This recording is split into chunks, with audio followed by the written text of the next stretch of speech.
Viewers of class 10 and others. बच्चों, हमने इसके पहले जो है क्लास 10th लेवल पे रिफ्लेक्शन और रिफ्रैक्शन कर चुके हैं।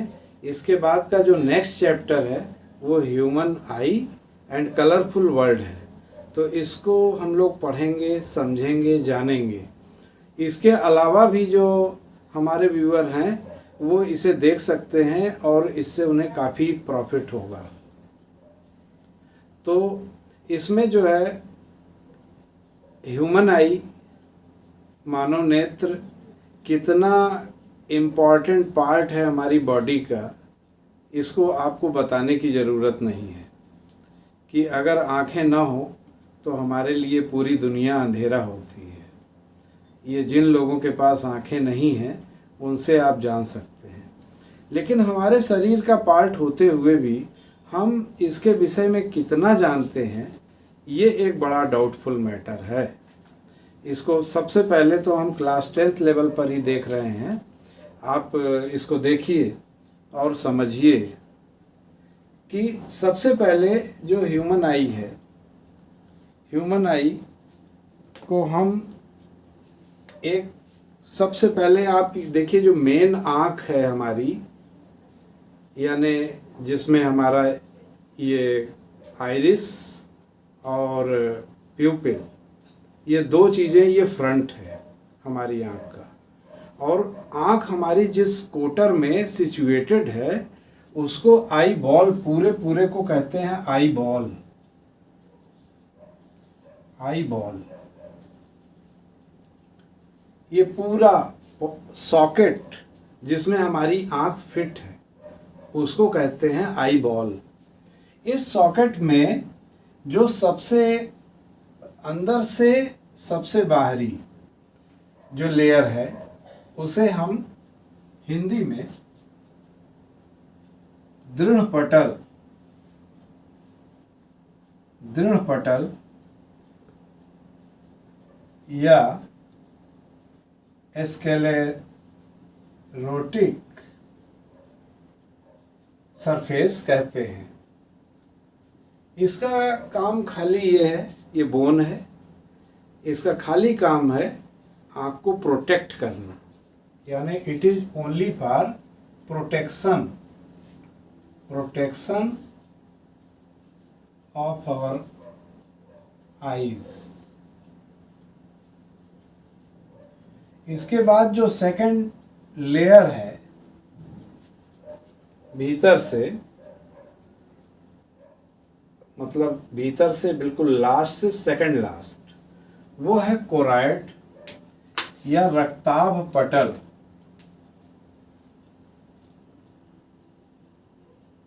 रक्ताभ पटल,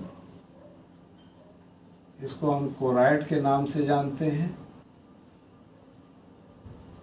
ये कैसी है?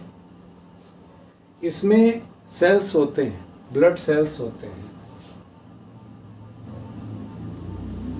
Blood cells. और दूसरी चीज, ये इधर रेटिना की साइड से ब्लैकिश होती है, ये ब्लैकिश होती है, यानी ये काले ब्लैक बॉक्स का काम करता है। ब्लैक बॉक्स क्यों? क्योंकि जो इमेज हमारी रेटिना पर फॉर्म होती है, रेटिना पर इन्वर्टेड इमेज बनती है। तो ये जो इमेज है ये लाइट सिग्नल्स हैं।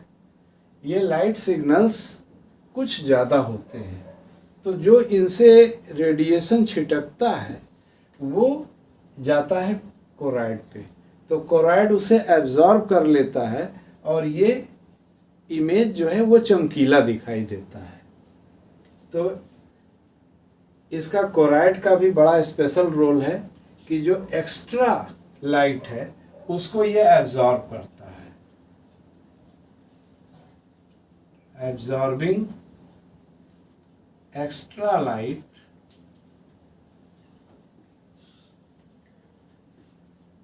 फ्रॉम इमेज,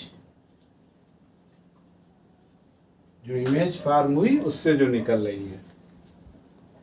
इसके बाद third important, very important part है दृष्टिपटल।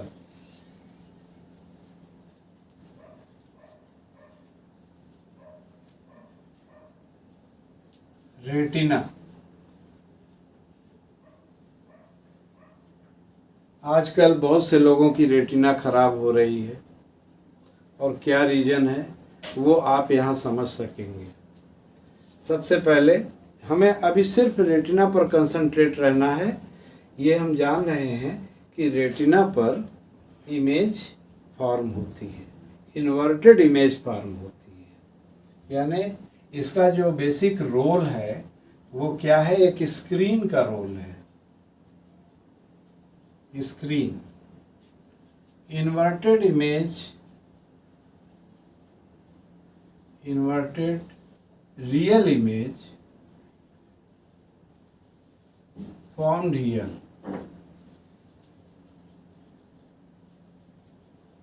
ये तो इसका एक काम है। दूसरा इसका स्पेशल रोल है कि इसके ऊपर ऑप्टिकल सेंसिटिव नर्व्स होती हैं। ऑप्टिकल सेंसिटिव नर्व्स, जिनको हम ऑप्टिक नर्व्स बोलते हैं। इनका एक बड़ा भारी काम है कि ये क्या करती हैं कि जो लाइट सिग्नल रेटिना पर आया है उसको इलेक्ट्रिकल सिग्नल में कन्वर्ट करती हैं। इलेक्ट्रिकल सिग्नल,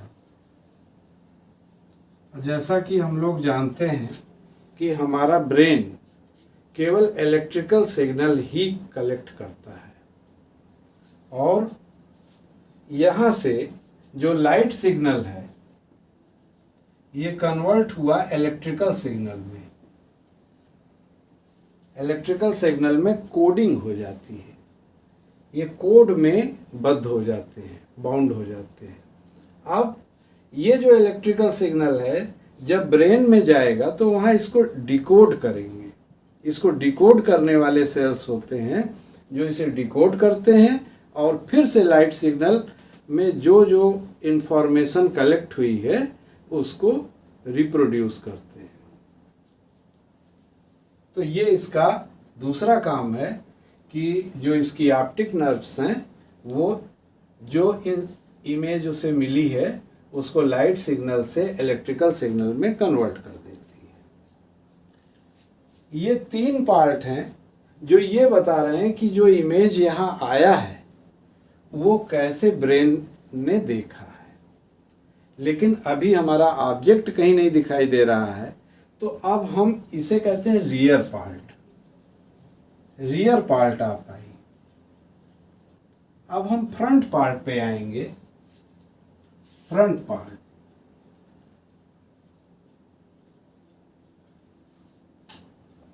फ्रंट पार्ट में हमारे पास सबसे पहले आईज में जैसे एक जो हमें स्पेशल हमें ये आइरिस और प्यूपिल का कलेक्शन दिखाई देता है, उसमें कार्निया जो है लास्ट पॉइंट पे होती है। लास्ट पॉइंट पे अब कोई ऑब्जेक्ट अगर हम देख रहे हैं तो उस ऑब्जेक्ट पे लाइट आ रही है, ये लाइट रिफ्लेक्ट होके हमारे कार्निया पे जा रही है कि नहीं जा रही है, ये सबसे इम्पॉर्टेंट पॉइंट है। क्योंकि कार्निया जितनी लाइट कलेक्ट करेगी उतना ही हमें इमेज दिखाई देगा, उतना ही ऑब्जेक्ट हमें दिखाई देगा। तो ये जो रेज हैं, ये रेज यहाँ कार्निया इन्हें कलेक्ट करता है, यानी कार्निया का जो स्पेशल वर्क है, इसे हम 4th नंबर दे रहे हैं। Cornea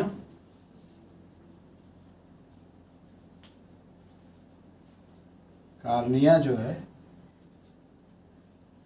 collecting light rays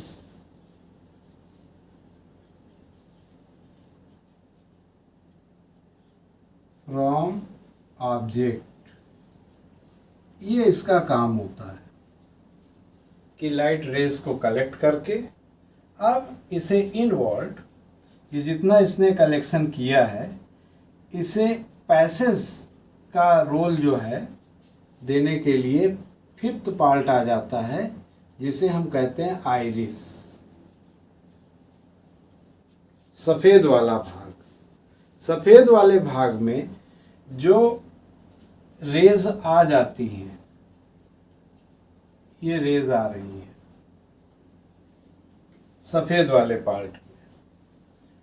iris is a passage of passing through these light rays. It is a passage for light rays.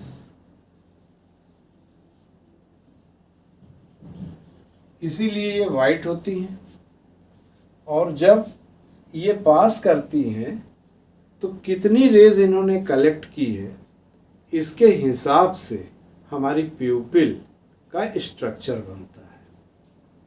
तो नेक्स्ट पार्ट है प्यूपिल, it is the 6th part. तो प्यूपिल की size and colour, ये 2 factor हैं। ये किस पे depend करती है?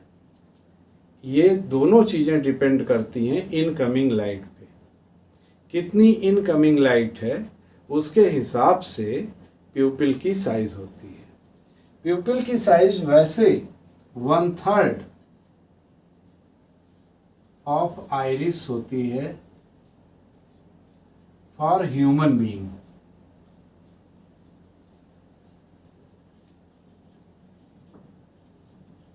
लेकिन for wild animals you know it is 2/3 of the iris.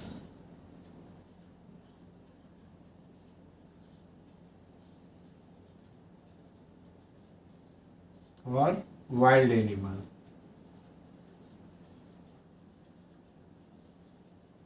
क्योंकि वाइल्ड एनिमल ज़्यादातर अपना जो भी शिकार करते हैं वो या तो नाइट में करते हैं या अर्ली इन द मॉर्निंग करते हैं, जब लाइट थोड़ी डिम होती है। इसके बाद हम लोग आगे देख रहे हैं 6th पार्ट है प्यूपिल। ये प्यूपिल हम लोगों ने अभी जाना कि cornea, cornea to iris, iris to pupil. जब प्यूपिल में, यानी ये जो हमारा काला वाला भाग है, इस काले वाले भाग को मैं खाली ड्रा कर रहा हूँ कि ये काला वाला भाग है। अब लाइट इसके अंदर इंटर कर चुकी है, इसके अंदर इंटर कर चुकी है।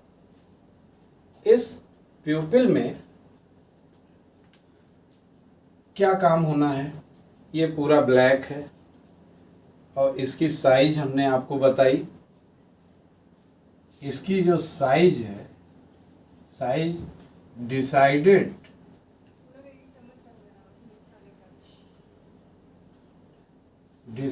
Bye iris. इसकी साइज घटती बढ़ती रहती है। जब हम लाइट में रहते हैं तो इसकी साइज कम होती है, और जब हम डार्क में रहते हैं तो इसकी साइज बड़ी हो जाती है। तो इसकी साइज वेरिएबल है, कांस्टेंट नहीं है। ये मैंने पहले भी बताया, फॉर ह्यूमन बीइंग ये 1/3 है और फॉर वाइल्ड एनिमल ये 2/3 है। अगर किसी आदमी को ज़्यादा दिन के लिए अंधेरे में रख दिया जाए तो उसकी प्यूपिल बड़ी हो जाएगी। तो अब हम इस पे आते हैं कि जो भी इसकी साइज है, उसमें जब लाइट रे आती है तो इसके अंदर आई लेंस होता है।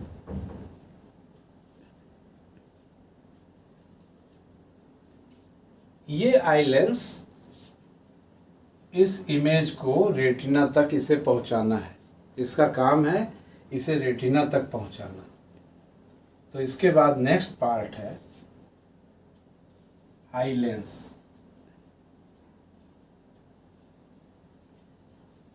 आई लेंस हमारा बहुत ही स्पेशल है। It is made up of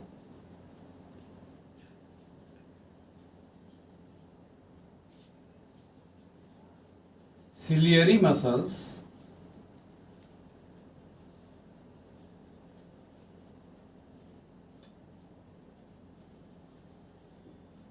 ये जो मसल्स हैं इसके चारों तरफ होती है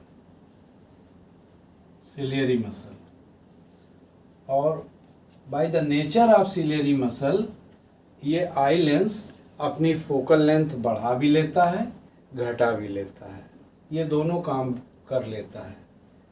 तो it is made up of ciliary muscles, और ये मसल का एप्लीकेशन आँख में बड़ा इम्पॉर्टेंट है, इसको हम लोग बाद में जानेंगे। फिलहाल ये हम जानते हैं कि आई लेंस का वर्क क्या है। द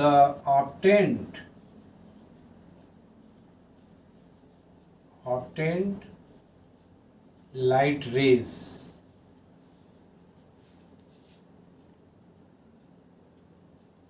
इसको हम इस तरह से लिख सकते हैं, refraction of light rays coming on it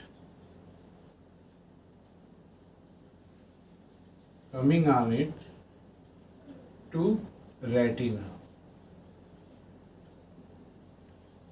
यानी जो इस पे लाइट आ रही है ये इसे रिफ्रैक्ट करके रेटिना पर फॉर्म कराता है। ये इस तरीके से कुछ जो लाइट आई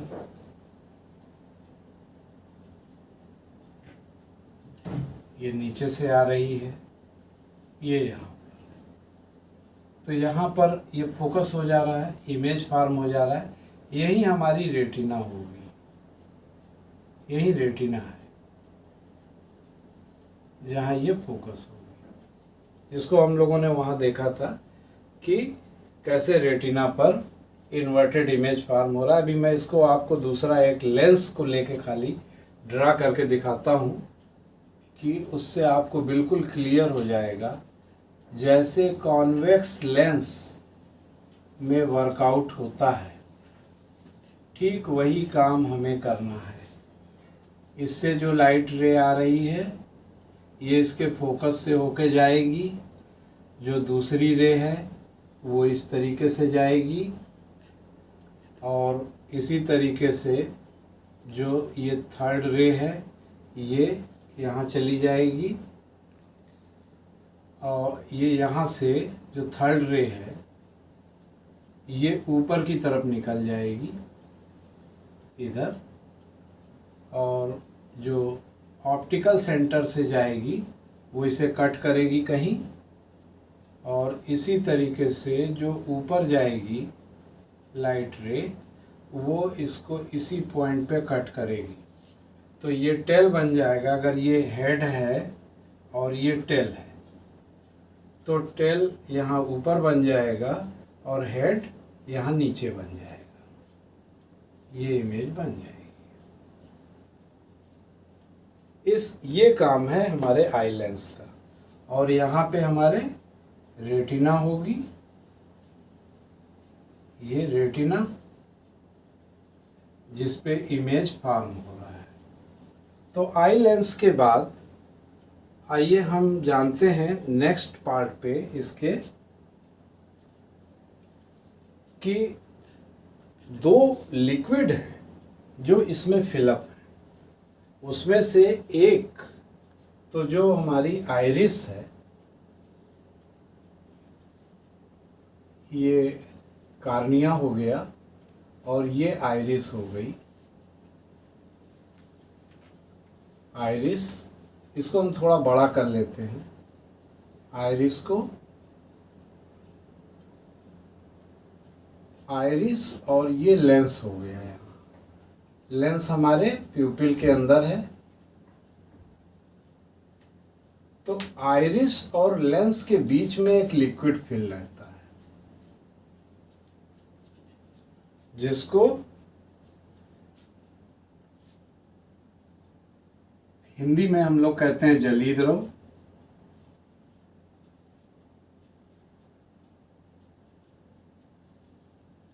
और इंग्लिश में उसको हम कहते हैं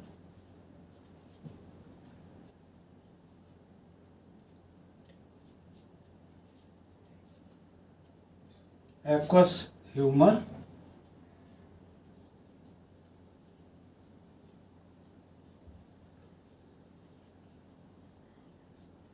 जलीय द्रव, इसका जो रिफ्रैक्टिव इंडेक्स है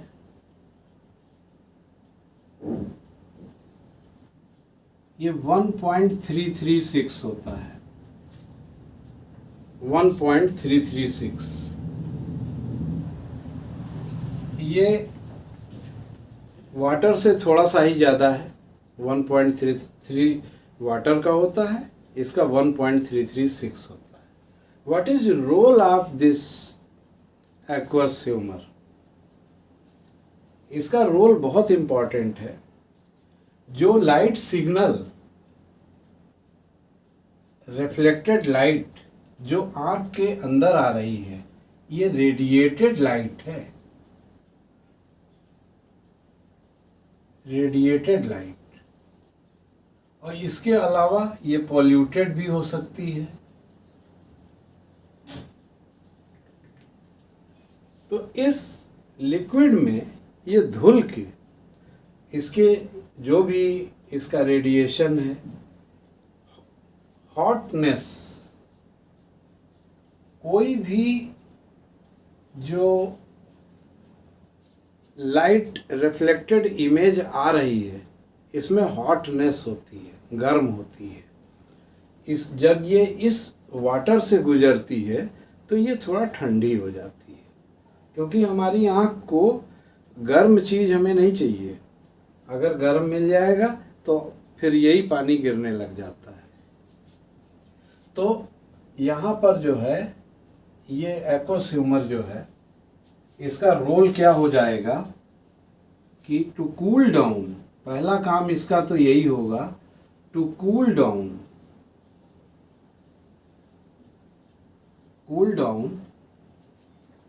the refracted light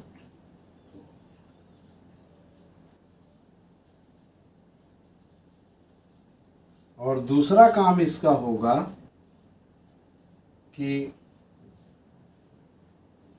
the clear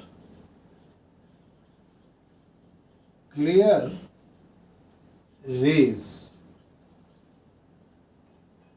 Saint to lens, मतलब उसमें कोई क्लियर एंड प्योर भी कह सकते हैं, pure rays sent to lens, कि जिससे हमारे लेंस को कोई प्रॉब्लम ना हो।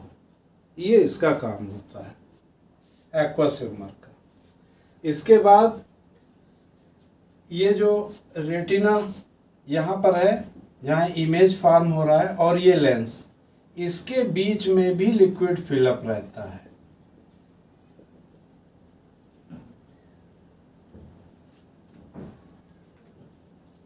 ये जो दूसरे तरह का लिक्विड है, इसको हम कहते हैं काचाभ द्रव।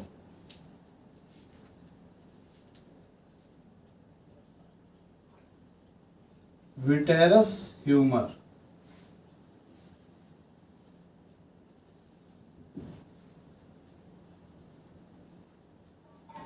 काचाभ द्रव, इसका रिफ्रैक्टिव इंडेक्स 1.44 होता है।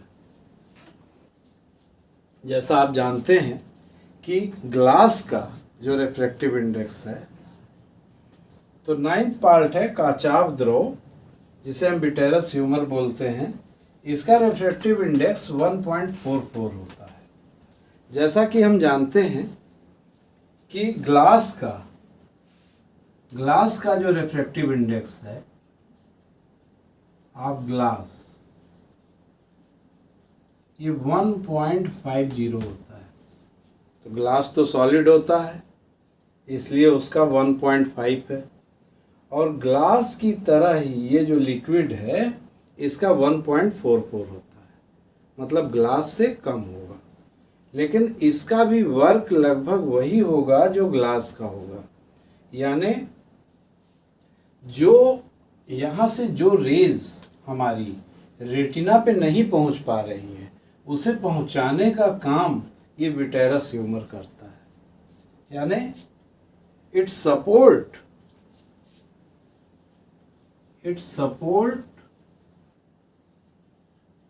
in refraction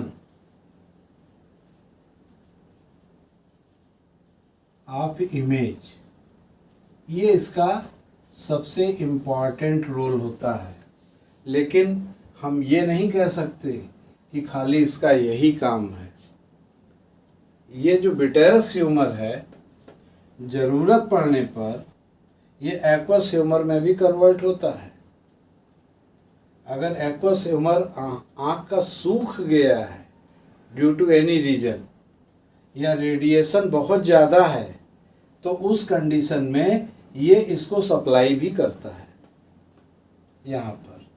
तो ये जानना बहुत ज़रूरी है। और there are so many function of vitreous humour. तो ये मेन जो हैं, ये पार्ट्स हैं हमारी आइज़ के। अब हम लोग ये जानेंगे कि कैसे हम किसी ऑब्जेक्ट को देखते हैं। How to see an object.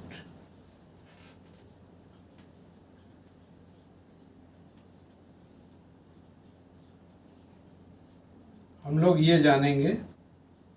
वैसे मैं आपको बता चुका हूँ इसके विषय में, लेकिन फिर भी आप ये जानिए कि जो सबसे पहला पार्ट है वो क्या है, कार्निया। कार्निया से लाइट इंटर होती है आँख में, फिर इससे पास होके दूसरे नंबर पे आती है आइरिस पे। Iris is a passage, I tell you before. Third, iris से होके फिर ये प्यूपिल में जाएगी, और प्यूपिल से होके फिर ये नेक्स्ट आई लेंस में जाएगी। आई लेंस में एक बात बताना मैं भूल गया। आई लेंस में दो तरह के सेल होते हैं, जिनको रॉड और कोन्स कहते हैं। ये रॉड्स जो हैं वो साइज बनाते हैं ऑब्जेक्ट की, और जो कोन्स हैं they are the colour cons.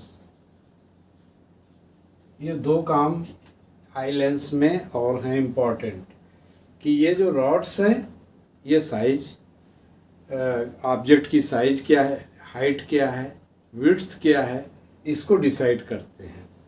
जबकि ये जो कोन्स हैं दे आर इन नंबर 3। ये 3 कोन्स होते हैं, and they are called colour cons.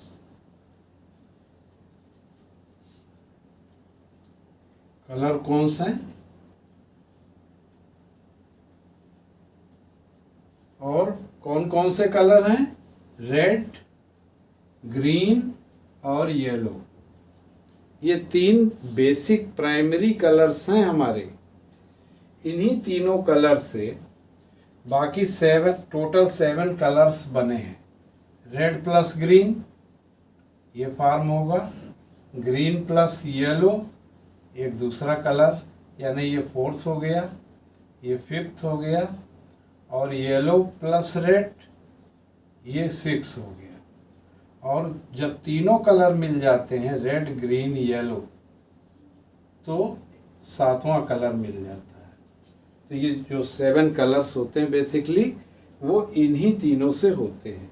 और इन तीनों में से अगर कोई भी कलर कोन हमारे में एब्सेंट है तो उस डिजीज को कहते हैं कलर ब्लाइंडनेस। कलर ब्लाइंडनेस ये वंशानुगत बीमारी है, हेरिडिटरी है, कि मदर फादर में से अगर किसी को ये प्रॉब्लम होगी तो उनके बच्चों को भी होगी। और लगभग 90% लोग कलर ब्लाइंड होते हैं, सिर्फ 10% लोग ही कलर सेंसिटिव होते हैं। ये भी जानने की बात है, बहुत से लोग अपने एक्सपीरियंस से कलर बताते हैं कि ये येलो है, ये ग्रीन है, लेकिन वो होते हैं कलर ब्लाइंड। तो ये इन तीनों का इम्पोर्टेंस है।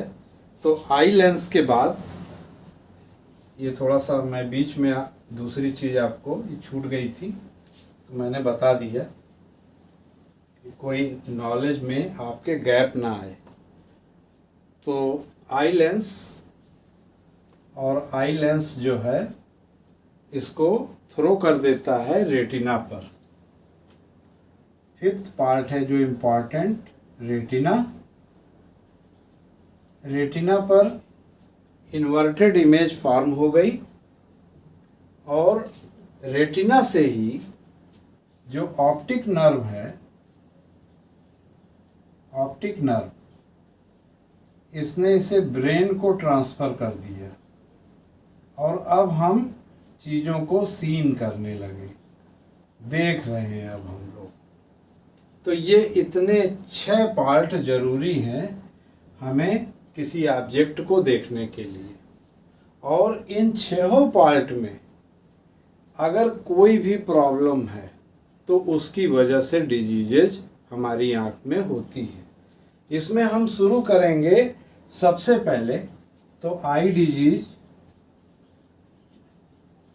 को हम लोग जानना चाहते हैं। उसमें सबसे पहले कार्निया से ही शुरू करते हैं। बहुत से लोगों में कार्निया धीरे धीरे ख़त्म हो जाती है या होती ही नहीं। ऐसे भी लोग हैं जिनमें कार्निया होती नहीं है। तो जिसके पास कार्निया नहीं है आँख में तो कार्निया ट्रांसप्लांट होती है। अच्छे हॉस्पिटल में ट्रांसप्लांट हो जाती है कार्निया और वो देखने लग जाते हैं। इसके अलावा जो नियर साइटेडनेस और फार साइटेडनेस है, it is also due to the poorness of cornea. अगर सिर्फ कार्निया को ठीक कर दिया जाए तो near sightedness, myopia and hypermetropia ये दोनों ठीक हो सकते हैं। तो कार्निया में ये प्रॉब्लम है, लेकिन ये due to the long time ये प्रॉब्लम आ गई है ह्यूमन बीइंग में, उसमें कुछ नहीं किया जा सकता। जिनकी ठीक है बहुत अच्छी बात है। इसके बाद आइरिस। आइरिस लगभग सबकी सेम होती है, कोई दिक्कत नहीं है आइरिस में। लेकिन जो थर्ड है प्यूपिल, प्यूपिल में प्रॉब्लम है बहुत से लोगों की। बहुत से लोगों की प्यूपिल बहुत छोटी होती है। अब जो ब्लैक वाला पार्ट बहुत छोटा होगा, लेंस उसका बहुत छोटा होगा, तो वो इमेज कभी भी क्लियर देख ही नहीं पाएगा, दिखा नहीं पाएगा, रेटिना पर सेंड नहीं कर पाएगा। तो ये प्यूपिल की प्रॉब्लम है, लेकिन ये भी हेरिडिटरी है, इसमें कुछ किया नहीं जा सकता। नेक्स्ट जो आई लेंस है, सबसे ज़्यादा अफेक्टेड आई लेंस ही होता है, क्योंकि it based on the ciliary muscles, और सिलियरी मसल्स जो हमारी खाने पीने की चीज़ें हैं उनसे खाने पीने के बाद वो धीरे धीरे टाइट होने लगता है, और जब वो फिक्स हो जाता है तो फिर हाइपरमेट्रोपिया जैसी डिजीज आ जाती है या मायोपिया हो जाती है। तो बेसिक प्रॉब्लम जो है आई लेंस, और 5th पार्ट जो है मैं कहूँगा आई बॉल, नेत्र गोलक, इन दोनों की वजह से नियर साइटेडनेस या मायोपिया, और फार साइटेडनेस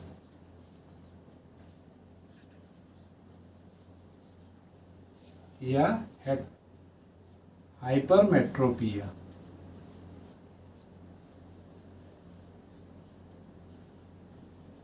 हाइपरमेट्रोपिया।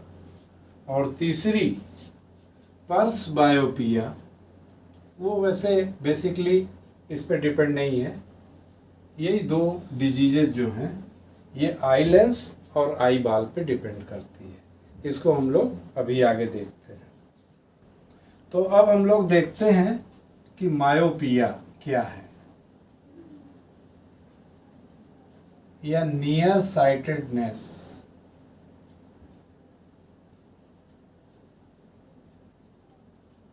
मायोपिया निकट दृष्टि दोष।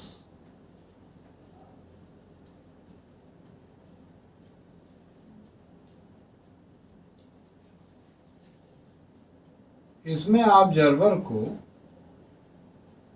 पास की चीज तो साफ दिखाई देती है, लेकिन दूर की चीज जो है फेडेड दिखाई देती है।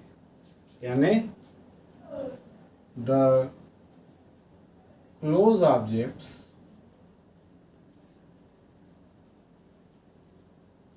are looking clear,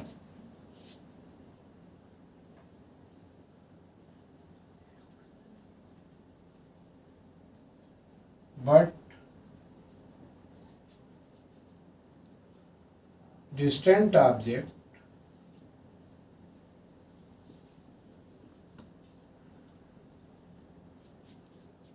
are faded. अब इसकी प्रॉब्लम क्या है? हमने पहले ही बताया आपको कि हमारे पास दो दिक्कतें हैं। एक आई लेंस, ये आई लेंस इनलार्ज हो जाता है, enlarge along axial direction.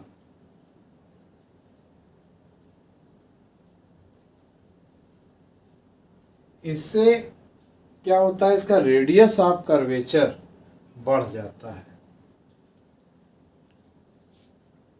So are is increased. Are जब इंक्रीज हो जाएगा तो इसकी फोकल लेंथ भी इंक्रीज हो जाएगी। फोकल लेंथ इंक्रीज्ड, हम जानते हैं F is equal to R/2। Focal length हमेशा R/2 पे डिपेंड करती है। तो अगर R इंक्रीज कर गया है तो फोकल लेंथ भी इंक्रीज कर जाएगी। तो इससे क्या होगा कि जो इमेज है, इमेज थोड़ी दूर बनेगी, दूर तो बनेगी, और जो उसकी सिचुएशन होगी वो रेटिना को क्रॉस कर सकती है। अब जो इमेज आ रही है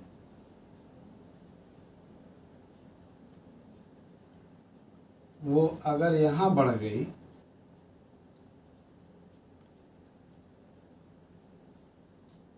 यहाँ आगे बन रही है, तो इसकी वजह से हमें तो रेटिना के पहले की जो सिचुएशन है उसी से हमें मतलब है।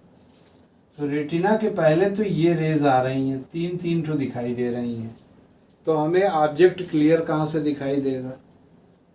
तो ये प्रॉब्लम आ जाती है आई लेंस की वजह से।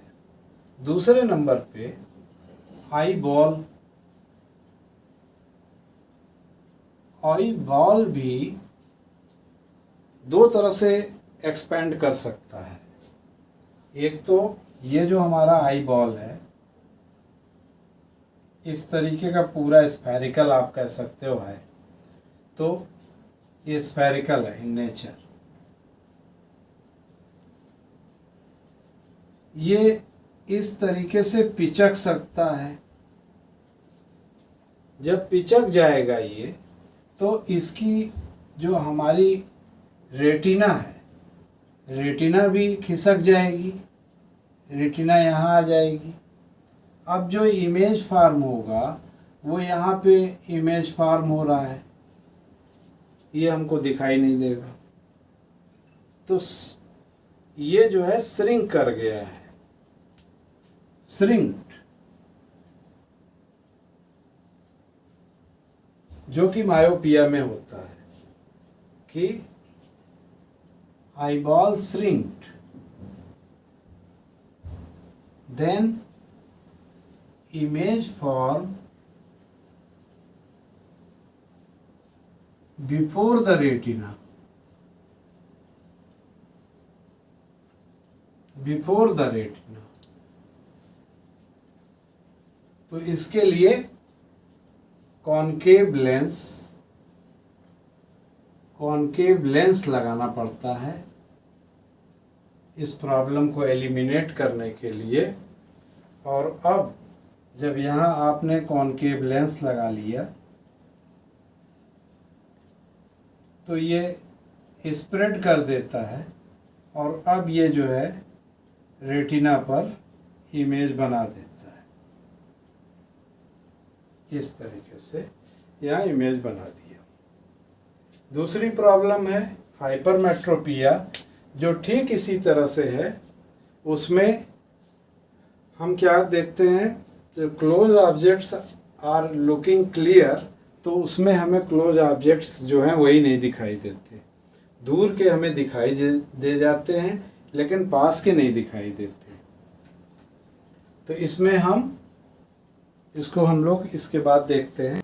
तो hypermetropia, in this problem observer cannot see properly close objects,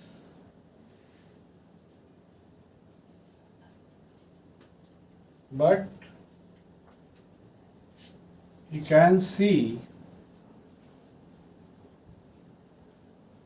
distant object.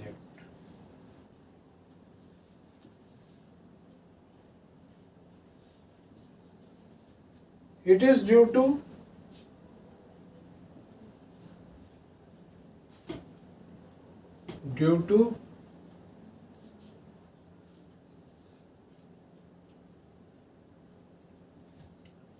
expansion of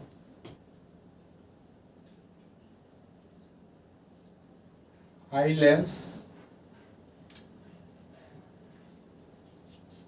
along x-axis,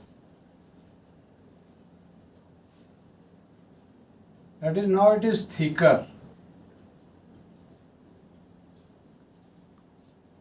and secondly also expansion of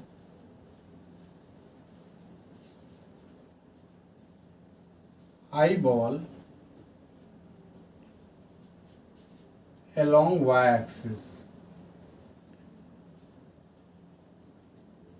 अब आई बॉल जो है, जैसे हम लोगों ने देखा था इस तरीके का हो गया था, अब आई बॉल कुछ इस तरीके से फैल गया है, इलिप्टिकल हो गया है, इलिप्टिकल। तो इसकी वजह से हाइपरमेट्रोपिया होता है। तो इसमें हम converging lens, convex lens use करते हैं, जिससे ये प्रॉब्लम दूर हो जाती है। थर्ड है पर्स बायोपिया, और ये presbyopia it is due to muscular fail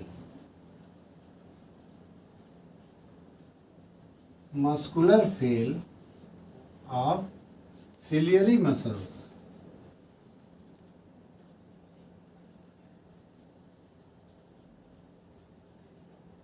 generally old age में क्या होता है कि ये जो सिलियरी मसल है ये टाइट हो जाती है, तो इसकी इसकी फोकल लेंथ फिक्स हो जाती है। तो ऐसी कंडीशन में जो नियर साइटेडनेस और फार साइटेडनेस दोनों का प्लेस एक। तो इस तरीके से हम लोगों ने जाना कि क्या क्या आई डिजीजेज हो सकती हैं। तो जो वो लोग जो है पर्स बायोपिया में मोटे चश्मे लगाते हैं, और इस तरीके से हम लोगों ने जाना कि ये 3 प्रॉब्लम्स आँख में हो सकती है। इसके अलावा ढेरों प्रॉब्लम है, कैटरेक्ट है, और मैंने बताया आपको कार्निया ट्रांसप्लांट है, कार्निया का भी ट्रांसप्लांट होता है। रेटिना में एक बड़ी ज़बरदस्त प्रॉब्लम आ रही है। इस समय के बच्चे जो हैं ज़्यादातर मोबाइल में इंगेज हैं। मोबाइल में इंगेज होने से जो रेडिएशन है, वो रेडिएटेड इमेज जितनी हमारे आई लेंस टू रेटिना जा रही है, तो रेटिना की जो ऑप्टिक नर्व्स है वो इन्फेक्टेड हो जा रही है, सूख जा रही है, और उसकी वजह से अर्ली ब्लाइंडनेस बच्चों में आ रहा है। तो इसको हमें देखना चाहिए। डे लाइट में ज़्यादा वर्क करना चाहिए, नाइट में नहीं करना चाहिए, और दूसरे मोबाइल भी लिमिटेड यूज़ करना चाहिए, बहुत ज़्यादा नहीं। ठीक है। तो अब हम लोग इसके बाद जो है इस चैप्टर का नेक्स्ट पार्ट हम लोग आगे पढ़ेंगे अपने अगले वीडियो में। तो थैंक यू।